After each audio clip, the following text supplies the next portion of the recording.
You know about Joseph Campbell, right? Of course you do. You know all about his theory of the monomyth, or the hero's journey, which he first introduced in his book, The Hero with a Thousand Faces, in which he basically says, hey humanity, you know every great story we've ever told each other? Well, they're all kind of the same. He breaks all our mythic narratives into 3 acts: departure, initiation, and return. And then he breaks it down even further into 17 stages. The departure consists of the call to adventure, refusal of the call, supernatural aid, crossing the threshold, and belly of the whale.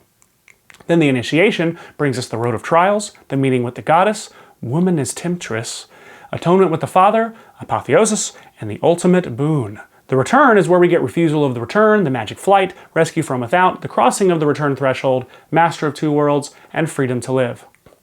Consequently, this is also the complete track listing for my debut album, The Legend of Metal Myth, Rise of the Thunder Maiden. This is essentially the template that has led to the general 3-act structure we see in movies today. The standard 3-act structure comes in, you ready for this?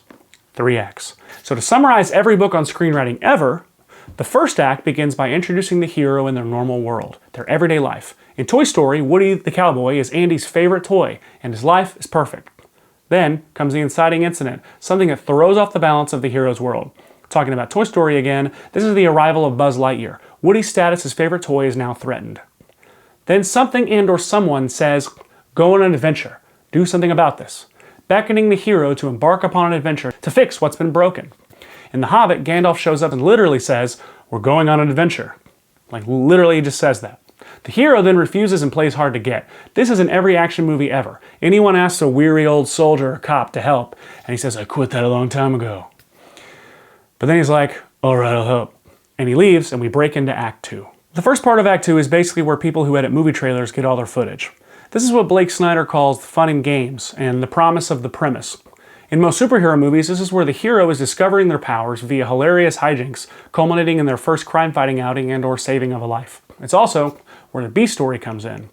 The B-story is a secondary strand of the story that supports the greater story. It often comes with a fun new character or a fun new prop. In Raiders of the Lost Ark, this would be the arrival of Marion. In Die Hard, it's the arrival of Al. Sometimes it's even the arrival of the villain. In Star Trek, this is when Nero comes back into our story. So everyone is having fun, and the movie trailer people are happy, they're cutting the trailer. But then, right at the midpoint of the story, everything changes.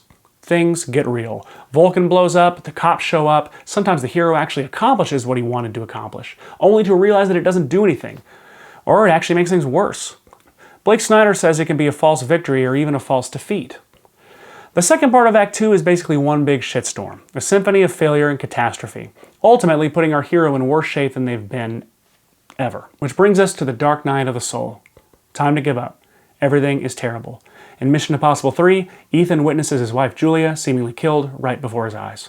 There's no reason to keep going. But then something happens. Very often it comes from the B story, something that gives us a fighting chance. A breakthrough, our only shot. Sometimes it's not actually a hopeful thing, it's just a further conflict to keep things going. In Raiders of the Lost Ark, it's when Marion is kidnapped and Indy has to pursue the German sub to get her back. Which brings us to Act 3, where the final battle happens.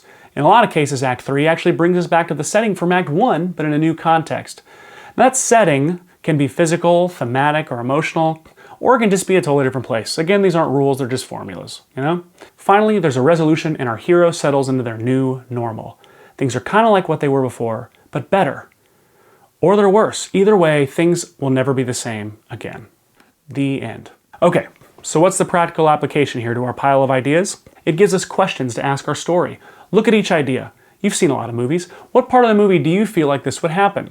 You can always change it later. It just helps to put it somewhere.